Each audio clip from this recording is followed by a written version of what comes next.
So welcome to the April 4th Problem Gambling Treatment Providers monthly call/webinar. We have a great opportunity today to have a presentation by someone outside of our field. So we're really looking forward to that. I'm glad that we have a lot of you on the line today. So today we're going to have a presentation called Financial Exploitation / Elder Abuse and Money Management. We have Marcy McMurphy, who is a Business Development Project Coordinator for the Greater Oregon Behavioral Health Incorporated, otherwise known as GOBI, here to do a presentation with us today. She is here to talk about older adults and elder abuse, which she is an expert, subject matter expert in. And she's going to also talk about a money management program that is offered within the Gobi region. And I know that some of you are not within the Gobi region, so when she talks about this program, you're going to be really disappointed. So I'm going to just forewarn you right now, but I still think it's an important conversation to have and to know what other resources are available in some communities and how those resources may be working in order for us to see how we can possibly develop similar resources in other areas. So that's my disclaimer that not all of her presentation will apply to all of you, but it's still good information to know. So before I get started, I just wanted to check in with Carol Humphreys. Carol, I got a message from you that you cannot hear, so you do need to call in on your phone.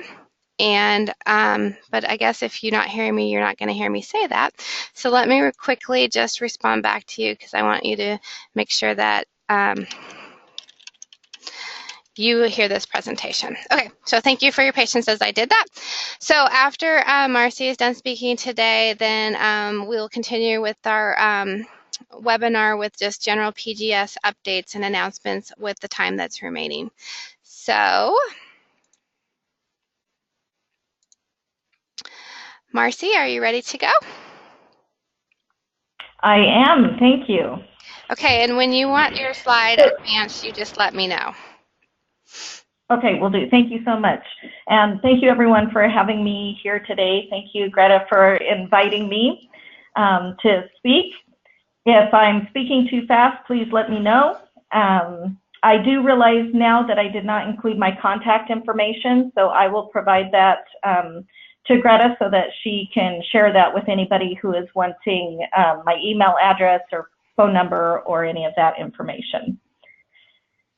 So when I was looking through information on financial exploitation and elder abuse, I wanted to make sure that I clarified that it's not just elder abuse that we're talking about. We're actually talking about all adults. So from here on out, if I say elder abuse, I mean all adults. So in the Gobi region right now, we serve the Eastern Oregon Coordinated Care Organization and the CP, so I think it's Columbia Pacific Coordinated Care Organization, Clatsop, Columbia, Tillamook, Lake, Harney, Malheur, Baker, Grant, Wheeler, Gillum, Sherman, Morrow, Hood River, Wasco, Umatilla, Union, and Wallowa County. So a lot of them are included in there. Currently, we are providing our money management services in the Hood River, Wasco, Sherman, Gillum, and Wheeler counties. However, shortly we will be also working in the Harney County area, and we will be expanding to all of our CCOs areas. And then if the need is there and there aren't other organizations available, then we can also provide services to the rest of the state. So that's coming potentially. So next slide. So when I wanted to talk with you, I first wanted to talk about what abuse is. So when we're talking about abuse, the definition is that it's any older adult, age 65 and older, and then also adults with developmental or physical disabilities or mental illness who are under the age of 65. Abuse can happen in their own home, in the home of family or friends, in professional care settings. It doesn't have to be any one particular place, and many times it's actually happening in several places at once. And usually, it's not just one type of abuse. Usually, if there's one type of abuse, there's, generally speaking, several other ones that are occurring at the same time. So when you're looking at potential abuse situations, you want to think about the whole person and the whole situation, not just any single one. Family or friends and close friends. So family tends to be the #1 abusers of individuals, of adults, and close friends come in second, along with caregivers. So just be thinking about everybody who might be involved in that adult life. So if you'll go to the next slide, we'll talk about the types of abuse that there are. There is physical harm or injury. Those are a lot of times the abuses that you can see, the bruises, the cuts, the scrapes, those types of things. A failure to provide basic care. That's giving them, preparing their meals on time for them, or preparing 3 meals for them a day, or whatever their basic care is, helping them toilet, all of those types of things. So it's a failure to provide just any of those very basic care needs of an individual.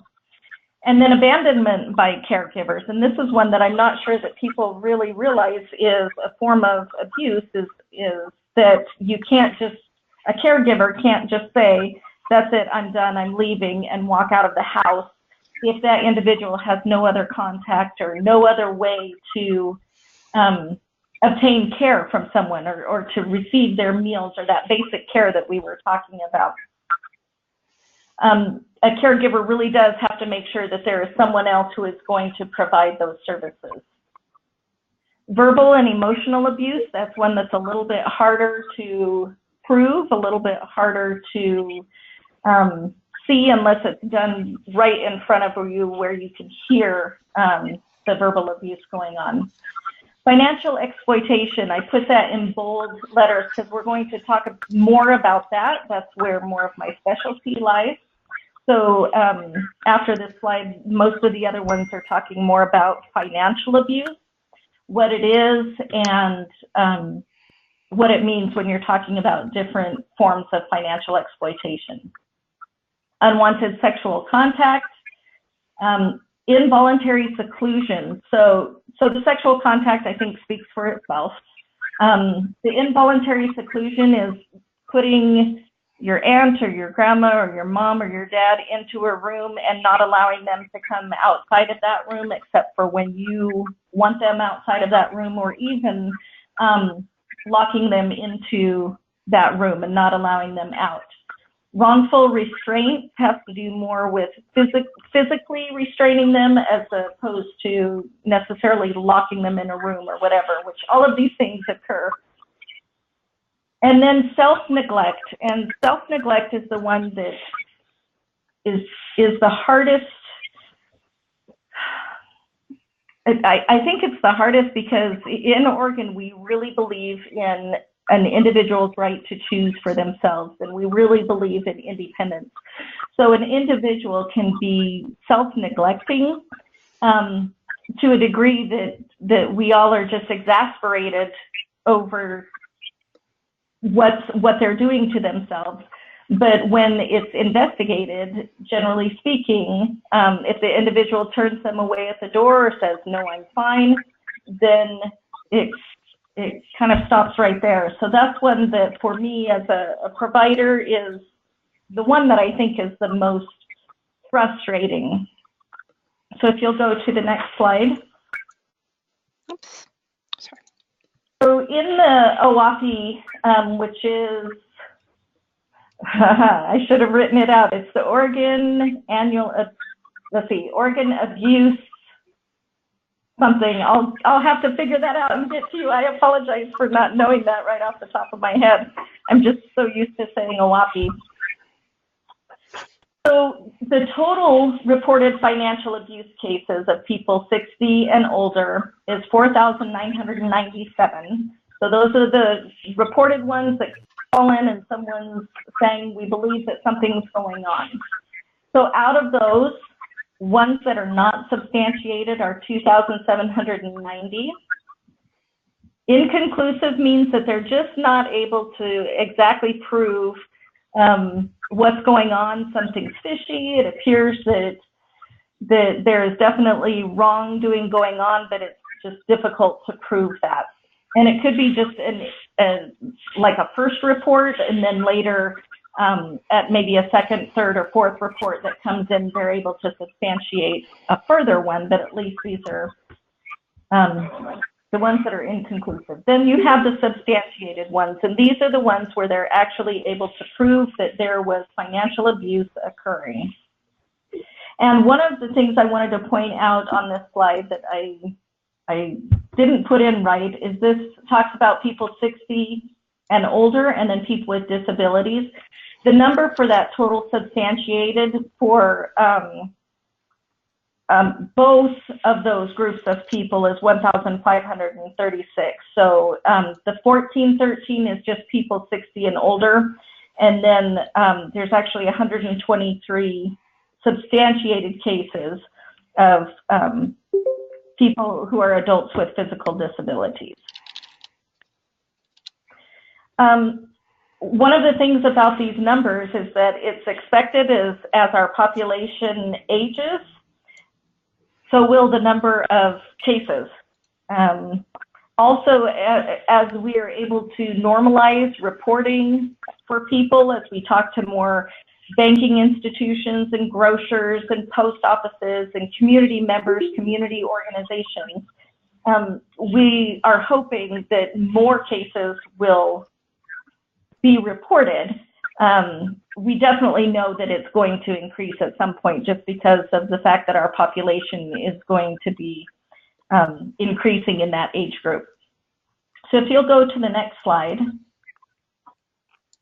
What is interesting about all of the abuse cases that are going on is that financial exploitation was both the most frequent type of allegation and also the most frequently substantiated type of abuse, which I think is important to note that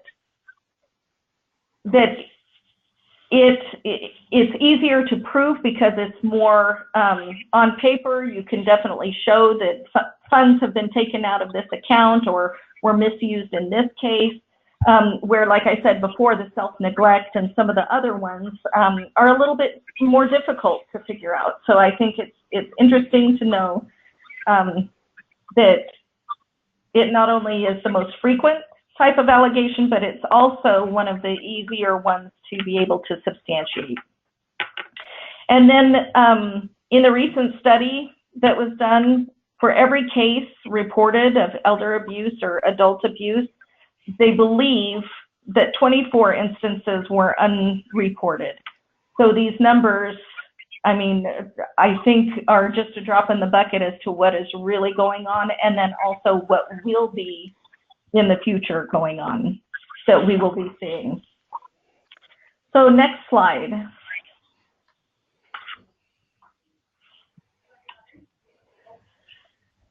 So when we're talking about signs of financial abuse, if you're looking at your parent's account or family members or even someone that you're providing care for, or as a provider, if there are significant withdrawals from the accounts that are really unexplained, what's going on with the funds and where they're going, you can really see that there's not a reason for those withdrawals. And then unpaid bills or lack of medical care. In the money management, what we see is a lack of paying the doctor bills. So then doctors will refuse to see a client because they have their past due bills, or they'll want them to go somewhere else for that reason. And then the unpaid bills that we see a lot of times is the cell phone or the cable bill. It gets out of control, and then they take it out of that person's name and put it into someone else's name. Or they will, a family member or a friend will they will no longer be able to pay their own cable bill, and then they will use their loved ones, their grandma's, their aunt's name on their account. So then they're abusing the individual, but it's not necessarily that it looks like they're abusing them as far as the account is concerned, if that makes sense. So unnecessary services, goods, or subscriptions. Financial activity the elder couldn't have done. So we had an example of that is we had a case where a gal was in a nursing home facility, and we were noticing on her bank account that there were a lot of charges to a feed store. And when we looked into what the charges were for the feed store, it turns out that it was for cattle feed. And so all of these funds were being used for cattle feed, and it obviously was not something that this elder was making or was in, could be used for them at the time. So it's types of things like that where you look at it, and it can be very subtle. It can be like 3 trips to Starbucks a day, and it's obvious that the elder is not able to make that sort of a purchase or even have those many drinks provided for them or whatever. So just think about what is the elder capable of being able to do and what makes sense as far as their financial activity goes. Changes in the elder's financial condition. So quite often if you go to purchase something like a new car for grandma and you put that, you know she has excellent credit, and then you go and they are denied for some reason, and then you need to go and look through all of that her financial information to figure out what's going on and why there is an issue there. So it's those types of changes in their financial condition where they used to be able to afford something, but now all of a sudden they no longer are able to afford something. And then, of course, just items or cash that is missing from the household. So next slide. So this has to do with all of those mail things that you get, that you've won the lottery, or the emails that come and if you pay us $250, we'll give you $1 million, emails that we all get from other countries, and all of those things that sound really, really good, but of course aren't. When a scam is reported, so if an elder calls in or if a family member or a care provider calls in about a scam, it's actually assigned as self-neglect. And it is our firm belief in the state of Oregon especially that adults have the right to spend their money any way they wish. So if they are wanting to spend $200 to possibly win $1 million, then that is considered to be appropriate. Scams are not always considered to be financial exploitation. And one of the first questions that are asked is if they understand what they were doing. And so we've had clients get asked, did you know that you were spending $200 to win $1 million? And they would say, yes, I know, I did that. And do you believe that's a reasonable thing? Yes, I do. As soon as they say those things, it's no longer considered to be financial abuse. They're considered to be self-neglecting, but even no longer self-neglecting because they are choosing to spend their money any way that they are wishing to spend it. So it's a little frustrating. Also, when someone has been, when they've fallen prey to some of these scams, they are embarrassed, they're ashamed of what they did, and so generally they're not wanting to then report the crime. So one of the instances that we've had is Facebook can be really, really dangerous. So somebody was following an elder lady who was on Facebook, and they found out that she had a grandson. They found out his name, we'll call him Chris, and they called her up. They found her phone number. They called her up and basically were talking as if they were Chris and saying that he was in jail and that they needed to send money immediately so that he could get out, and don't tell his parents because, you know, he didn't want to get in trouble, and so she didn't, and she ended up sending $6,000 to these people to save her grandson who was in jail. And it turns out that no, he was not in jail, and she was out those funds. And then also, victims many times don't want to report a family member or potentially their only caregiver. If this is somebody who they know that takes care of them, you know, they don't want to report them or report their family member. So next slide. So I just wanted to point out 3 cases that have happened here in Oregon of some financial exploitation and financial abuse. So this first one occurred in Grant County. The gal was sentenced to 48 months in prison. Her crimes included aggravated theft, money laundering, and criminal mistreatment. She was ordered to pay $117,000 in restitution. She had 26 victims that were identified, and out of those 26, 21 of them were disabled veterans.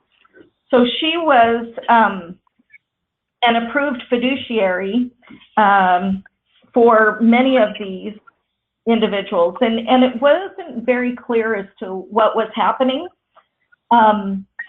Some of the things that happen, and this is common for any type of abuse, is the person who is handling the funds then sets themselves up as a vendor. So they say, you know, now we're providing Mary's cleaning service, and so then they pay out of the client's funds to Mary's cleaning service for a service, but aren't actually providing that service and are just turning around and pocketing those funds. So that's actually a very common form of abuse that can occur. The second one occurred in Portland, Oregon, and the individual apologized and pled guilty for systematically embezzling $92,928 in Social Security checks. At least 150 people were affected. And of course, this included the elderly, mentally, physically disabled individuals, and even some children were also part of that. So when we're looking at 100,000, 92,000, it's a lot of funds that can be involved in this. And then the final one was in Astoria, Oregon. And it was a niece, actually, that ended up stealing $350,000 from her aunt. Instead of paying the living costs, like prescriptions and things like this, the niece used the money on her own home improvements and on a Mercedes-Benz sports car. That's why I have the picture of the car there. And when asked about it, the niece told the investigators that it's what her aunt would have wanted. And by the time that the police investigation actually began, the elderly woman had passed away. But still, the individual can be held accountable for the choices that they made. Next slide. So what is an organizational representative payee, or what is a representative payee? So it's a service that is provided to individuals who have been determined to need assistance managing their funds. It can be federal benefits, it can be pensions, it can be veterans benefits, even some individuals who have a mixture of funds. They can also include some of their working funds that they get. So if they are like employed part-time, they can also provide those funds and we can deposit those into the account. So it's not only Social Security funds. So the purpose of being able to provide these services is to help individuals maintain their independence, their financial security, and of course to prevent financial abuse. Next slide. So there are 3 different services that Gobi provides currently, and also many other representative payees can also do that.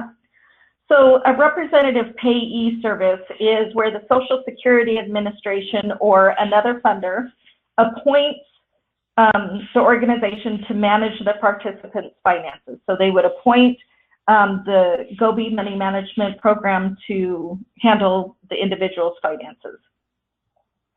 With this service, participants may assist with their own finances. So we do like to sit down with them and figure out what their spending plan is going to be. They do get to have a say in what things are spent on. However, the Gobi Money Management Program ensures that the basic expenses and any necessary payments are prioritized. And also, we have the final say on what expenses will be paid. So we don't negotiate on that. We make sure that the basic living expenses are covered first, and then other expenses from there are figured out. Then there's also veterans. Well, we'll talk about the income cap trust next. So income cap trusts help people who require Medicaid services, but they're not eligible for Medicaid because of their income. So their income would then exceed the Medicaid income cap that there is. So income cap trusts enable consumers to become Medicaid eligible because their income is deposited to a trust account that they do not control. So because it is not under their control, it's not counted as a resource. So then they're able to have Medicaid services. The catch with that is that upon the person's passing, once all of the final bills are paid, we do contact the state administration and find out if there are any funds owed for the services that have been provided. And then any funds that are left or up to the amount that's due, we pay those. And then whatever's left goes to the family members. So that's an important thing to remember about the income cap trust. And then there's also veterans fiduciary services. So again, similar to the Social Security Administration, Gobi is appointed by the Veterans Administration to manage the participants' finances. With this service, participants again assist with their finances. Again, we make sure all of the basic expenses and necessary payments are prioritized. So those are the 3 basic services that we provide. There are also some organizations that provide bill pay service, which is where they sit down with the individual and go through the individual's bills, help organize things, help them reconcile their accounts. But the main difference with that is that those individuals retain control of those accounts. So they can still write checks off of their accounts or swipe their debit card or all of those things. They maintain control over it, and the organizations are basically just helping them with it. Where these other 3 accounts, we as a money management organization maintain control over them, and the client does not have access to these funds except through us. So next slide. So some of the benefits of having an organizational representative payee are that we have trained staff and they know the rules of the different funders. So the Veterans Fiduciary, the Veterans Administration has different rules regarding their fiduciary services than the Social Security Office does. And the Social Security Administration it makes a big difference if the funds are the supplemental security income or whether they're Social Security benefits. So there's a lot of different rules with each one of these different types of funding. So it's important to have staff who know the rules and then follow the rules. All of our staff have passed a background check, and we do that annually to make sure that they don't have anything that maybe they haven't reported to us that has maybe occurred. Another benefit is reducing family stress. I've heard time and time again about individuals being so frustrated because they have control over their mother's account or their father's account, and the parent, because they're suffering dementia, is now accusing them of stealing their money all the time, and so it just creates anxiety and stress within the family. So it's nice to be able to say, you go back to just being the daughter and allow us to handle the financial end of things. Let us pay the bills. And then if your mom, wants to state that we're stealing her funds, we're able to very clearly show through our financial software that we have, that we track it, that where all of the funds are going. And then we can also be held accountable to the daughter or whoever does have control over that. We're able to provide monthly statements showing exactly where the funds have been spent and how much is remaining. So we ensure that rent and bills are all paid on time. We provide an allowance to the individual, and that really is dependent upon the funds that an individual has, as well as what really their needs are, and whether they need to be setting some money aside if they're going to be getting into a place or something along that line. So we set up, it's called PIF funds, so personal income funds, I believe. And then finally, we can advocate on the client's behalf. So once the individual has a representative payee, we can talk to funders, and we know what has to be paid back and what, according to law, does not have to be paid back. So we can advocate on the client's behalf. We can also work with a landlord if they're charging them late fees because the check is coming in late. We can advocate on the client's behalf and have a little bit more ability to help them see maybe things a different way than charging late fees and things like that. So the next slide, and my final slide, is who do we serve? So I think if you click it one more time, the pictures will show up. So we basically serve anybody from age 0 on up. So we work with, of course, people who are 60 and older, veterans, people 18 and older who are experiencing a disability. Generally speaking, Social Security will not assign a client to us unless a physician signs off stating that they do need, for some reason, a representative payee. So whether it's a cognitive issue or something along that lines, or drug and alcohol or addiction of some sort. And then in the past, we've had, or I've worked with children who the Department of Human Services Child Welfare has ordered them as a family to have a representative payee, and so we've handled those funds for a child. And there are a lot of special rules around that when you're handling child funds as to what those can be used for and what they can't be used for. So that's the end of my presentation, but I am open to questions.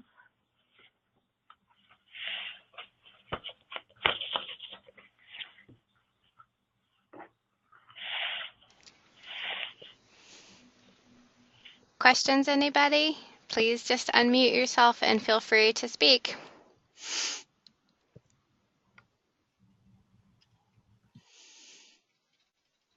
Hi, this is Carol with Gillum, Wheeler, Morrow, and Grant counties. If someone has a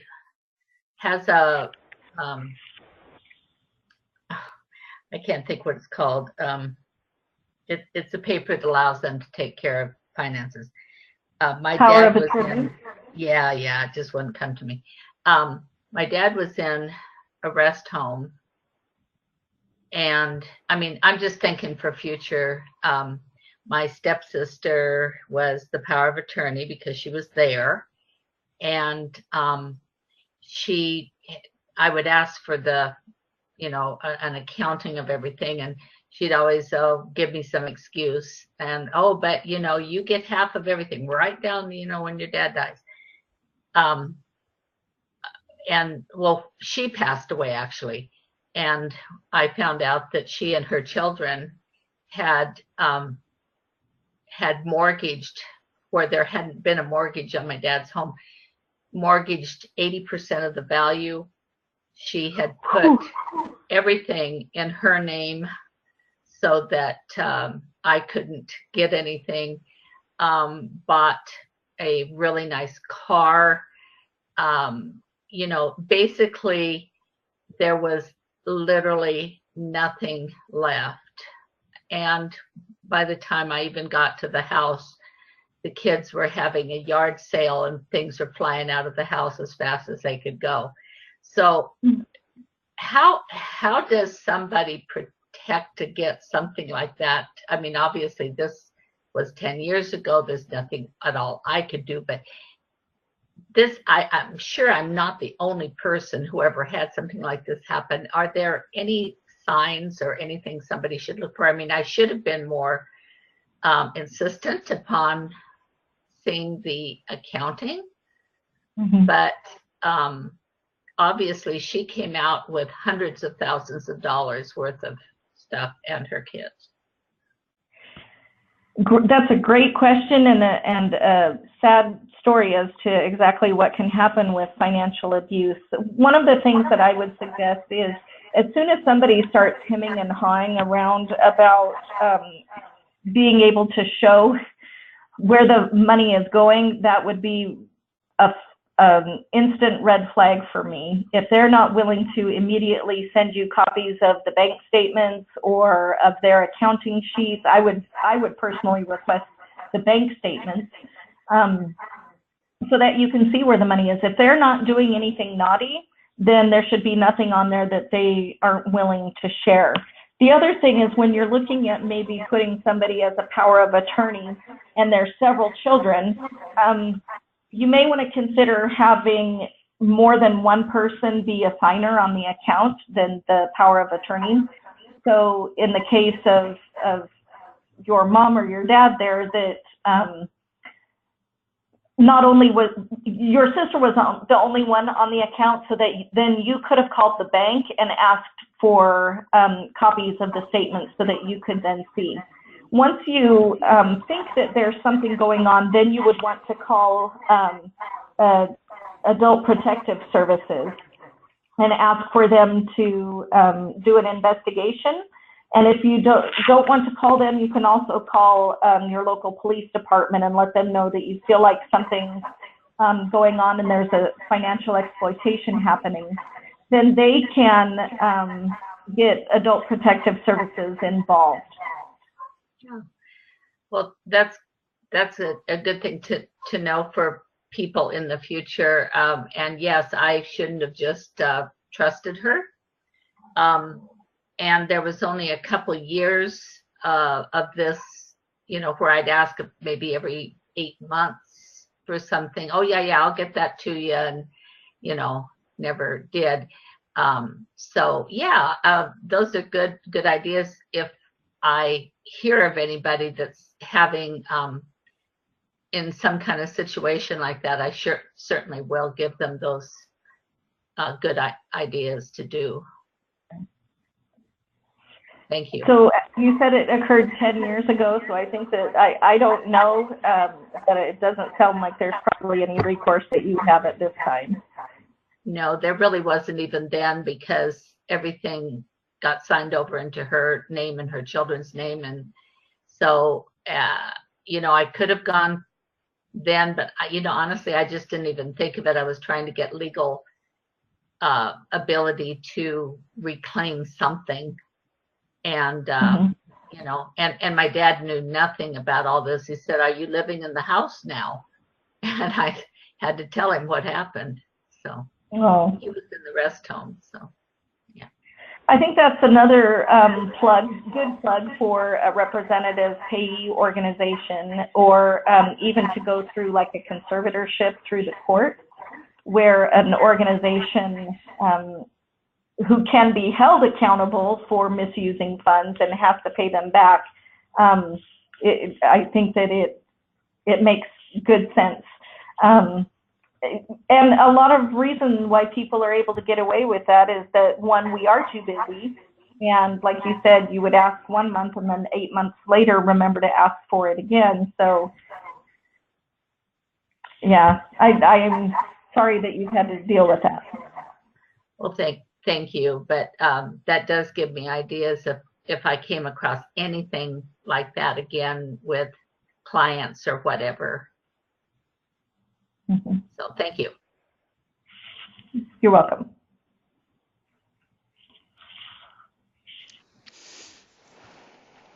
Any other questions for Marcy?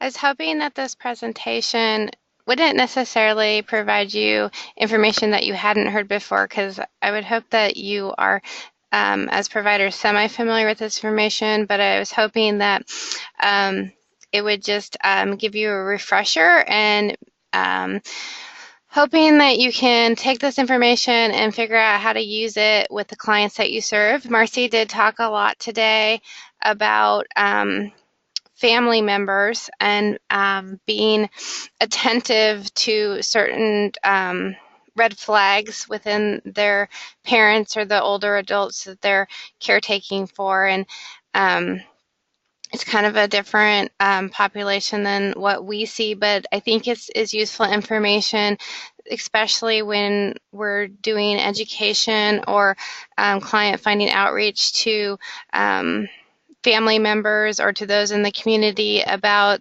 the need of being aware of these certain situations for these adults. And if you are a person that is monitoring the finances for an older adult, to just be aware of the red flags that could pop up to show that there might be a gambling situation within that family. So please do ask Marcy questions, because we still do have a little bit of time, and if we don't get through the rest of our PowerPoint today, that'll be fine, because it's not any new information that I haven't shared at past webinars, but and I can't share through an email. But think about, if you don't have questions for Marcy, maybe you can we'd be open and vocal to share how you might take this information and find use for it in your everyday business. This is Marcy, and if I can just state, I know that you guys are looking at problem gambling, and that's one of the things that I would really like to be able to talk with you as providers about. How can we as a money management service assist you or assist your clients with being able to, for short periods, manage their funds for them, and then work with them to help start managing their own funds.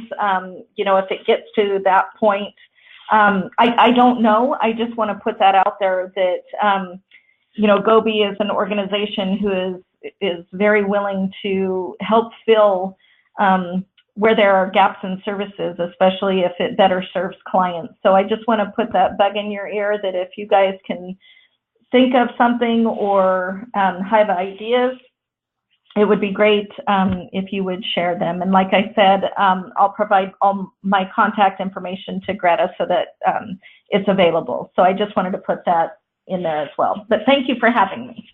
Thank you, Marcy. And yes, I met Marcy just a few weeks ago for the first time and learned about her program. And I've been meeting with some of the employees of Gobi and their different subject matter expertise that would be beneficial to our system in developing these partnerships that we're hoping to develop. So the hope is that we can continue to work with Marcy. You can share your ideas and information with me about the need of our population around money management. I can take that to Marcy, or you can share it directly with Marcy. But the hope is that Marcy and I will continue to have a relationship, and we know that in our system, it is very difficult to find pay systems that are outside of an actual family member, and sometimes that being the financial management of somebody in the family can be very stressful.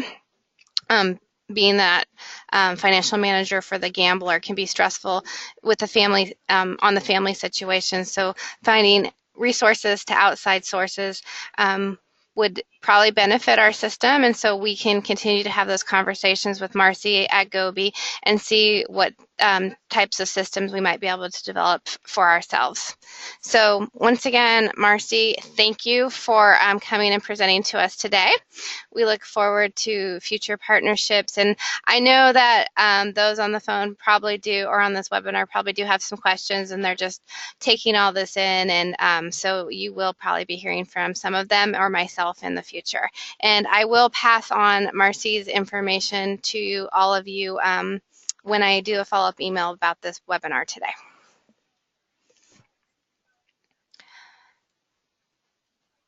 So we will move forward because we have just 10 more minutes, and I'll quickly just go over the rest of this presentation.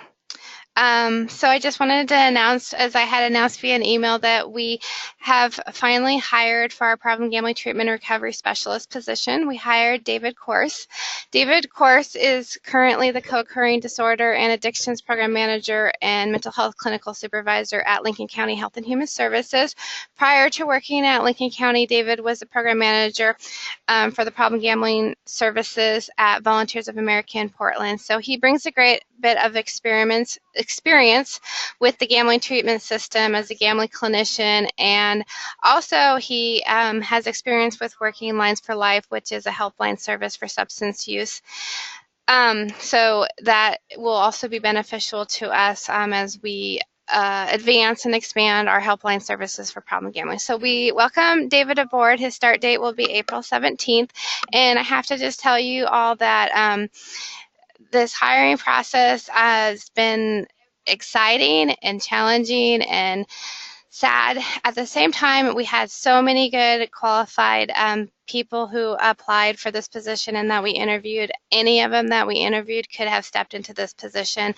It's just that David Corse rose a little bit more to the top of the list on some of the skill set, but I just wanted to say that you can't be in a better position than to know that those that you're interviewing all are capable of doing the job, and that you have so many qualified candidates ready and willing to do this job. So it was a great experience, as it was difficult to have to turn people down. It's unfortunate that we don't have more positions, so that we couldn't hire more people with the passion and desire to want to come here and work with our team here at the state for problem gambling.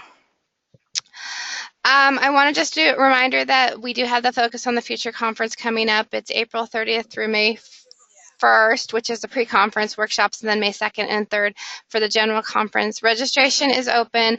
Early bird registration ended on April 1st on Sunday.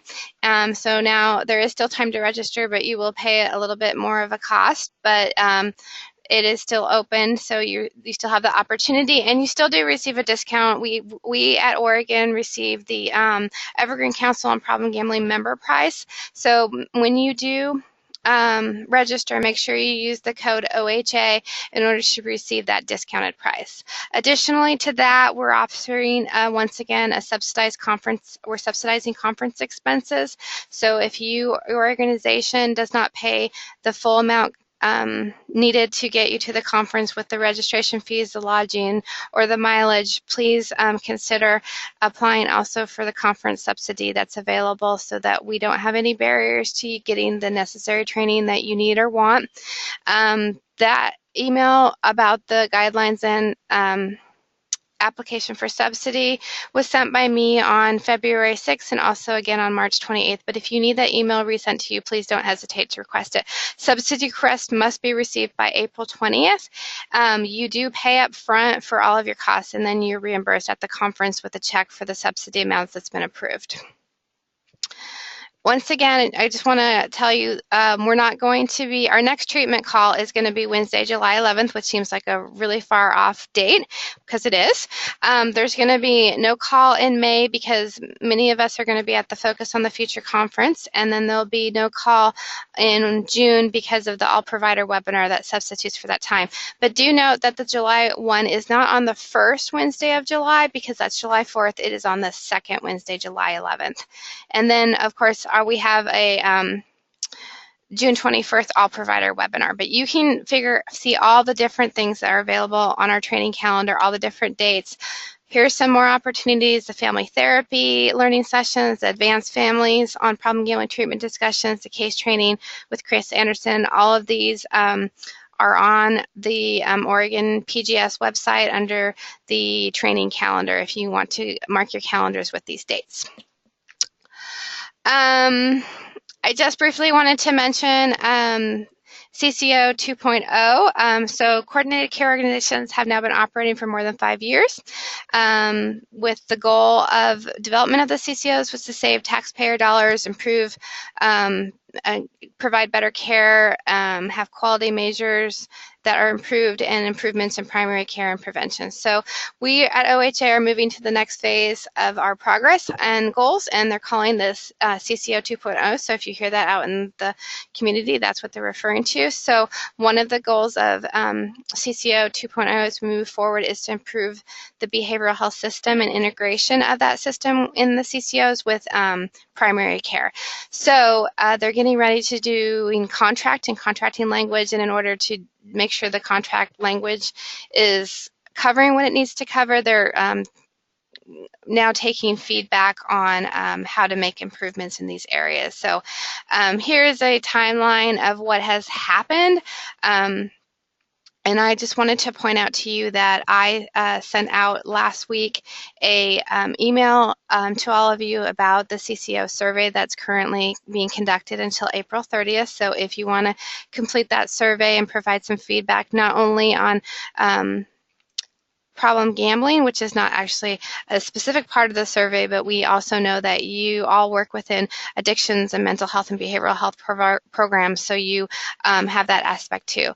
So once that feedback is done, then there'll be some additional there'll be a work plan that's developed, there'll be some policy recommendations, there'll be more surveys, and then there will be a roadshow that you can attend and provide feedback. So I just want you to be aware of the CCO 2.0 initiative that's happening, and that it's very important that you, if possible, express your opinions and provide your feedback, and be an active participant of this for behavioral health, and also to ensure that problem gambling doesn't get forgotten.